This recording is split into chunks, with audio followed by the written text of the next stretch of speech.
afternoon to you all. Hope you're doing well. Thanks very much for attending the Q&A yesterday. I did enjoy it. And thanks to Becky for asking the questions as well. And hopefully we covered the spreadsheet quite well. And you guys know how to use the spreadsheet too.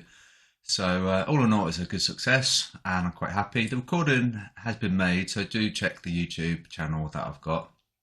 And the thing with the risk calculation is that we had a huge chunk of the big picture. At this rate, if we use this momentum, we'll be risk off by Friday. And then, we'll have things really slide and we'll see a lot of down momentum on the risk, and the stocks are going to slide, and it's going to be a little bit of a fear and panic, and then we'll have to wait and see what happens. But do note the safe havens, the dollar, the Swiss franc, a strong buy, CAD's there as well, and they've gone long Aussie, right? So that's pushed that over there, so that makes Aussie a sell because they've gone long. They've also gone long pound as well, and they've gone long the yen. So you're looking for pound weakness and Aussie weakness potentially, and yen weakness, which doesn't match the the risk off nature, but that's just we're just looking at the bubbles. So they've gone long the yen, so it makes it a sell, and that's just how it is. So this might not make sense from a fundamental view, but that's the bubbles. So potentially yen is going to weaken more than the pound, so we'll have to wait and see. And yield spiked, the 2-year, the 5-year and the 10-year spiked a lot, and what it's done, it's caused the yield curve to invert more, and it's worsened. So we don't want that to spike higher, because otherwise we're going to get this, and that's not good at all. What we want to see is a diagonal, an ascending diagonal, not a curvature like that. So that's not good. This is risk off. VIX is probably going to break the 26.5. So if it does, then that's going to be an omen. Lots of movement on the indices. They've gone long on all the indices, and they've shorted oil and they've shorted dollar Swiss. And there's the dollar strength, which we're going to add this on the bulletin now. And so we can just compare, because we can see the daily metrics, and we want things to align. And so that's that. And this is the data from last Monday, and it rolls over. And that's the USD data. Average bubbles went out at 6:39, so 20 odd minutes ago. So you have to subscribe to see the bubbles. So far it's going well. Admittedly, you might call it a bit late, but it's a sentimental play, and it should be fine.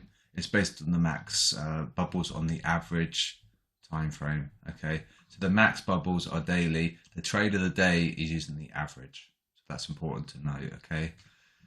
And that's that. And see where things are going. Where's the German 30? It's here, here, here. Flipped over to sell. And are they going to buy the dips? If they do, this number's going to increase, and it's going to be more bearish. So be careful. France's 40 has flipped. German 30 has flipped. US 30 has flipped. All that remains is UK 100 and the S&P. Right, so we're going to probably be risk off by Friday, so be careful. That's the sell trigger where we had the crossover from below, and so with the sell trigger on S&P, they might sell it, and we might potentially get a buy.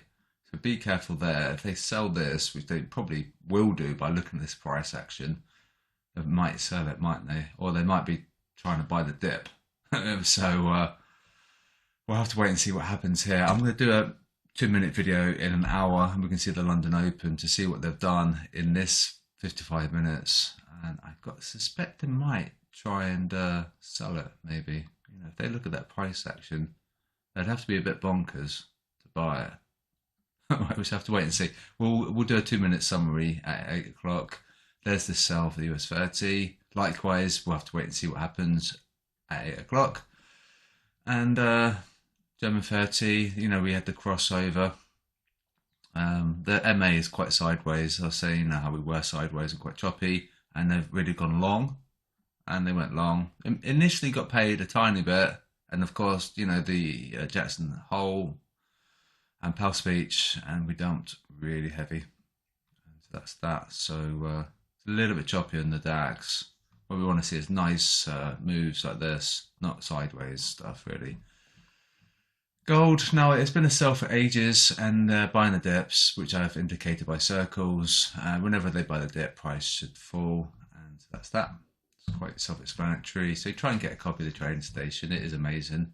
Today's liquidity targets. This is the most cumbersome thing of the whole bulletin. This actually takes a while to populate because I've got to fill in each cell manually.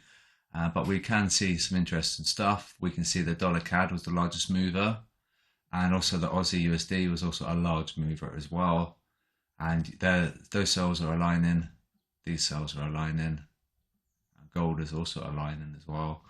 Largest stop loss cluster is EU, and it's below at 9895. So potentially we're going to get there and grab those stops, potentially. And you can just read that. I won't talk about that. You can just read this and then you can just understand what's going on. So that's it. I don't need to explain that. But this is for FX, SSI. This is for the affiliate thing that, the Quasidb code. It loses its power after the 1st of September. So you still can use the code, but you might as well get an annual plan while you can. It might make sense. So affiliate rate is high, which would be normal. It might be a little bit high for the time, but that's just what we'd expect to see something around 60, 70, 80%. But we've got quite high quite quickly. Normally around this time, it's sort of teetering 50%, 60%. So they are really squishing the retail guys right now. We should see this about 80% by the end of the day. But we're already squishing and liquidizing the retail guys, and it's only 7 o'clock UK time. So maybe a little bit caution here, maybe. I'm also skeptical of the indices because the dips are bought by the big fish, and we had quite a lot of signals for risk off as well. So I do recommend that to be careful today because we're bank holiday in the UK. And also the big fish do like to buy the dips. And if they do, it's going to sort of screw our signals a little bit. So yeah, they should normally be getting punished at 70 or 80% probability. And we're 75% now. And it's still quite early.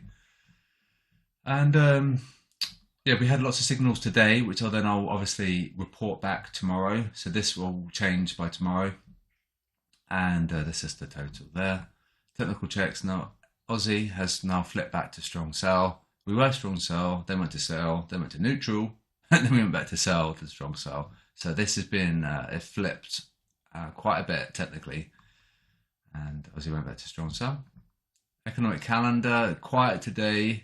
We've had the Aussie data, and we've got the inflation rate from Germany, and retail sales from Spain, and jobs openings from the US. So fairly quiet calendar today. We want to keep an eye on this for tomorrow. It's going to really move the euro, and that's it. So just keep calm, always trade safely. I'm going to wrap up now. No more waffling, and so just a nice quick video. And I'm going to do a COT data video next, which is going to be really, really short. But be careful because I think the big fish, they do like to buy the dips, don't they? And it might be a decent buy up. In order to go long, you've got quite a nice potential entry there, but I wouldn't enter when the retail guys are also going long. I'd wait for them to sell it first, personally. So I'll do an update at 8 o'clock and we'll see how we go with that. And that video will go private into Discord, into the trading channel. And I'll speak to you soon.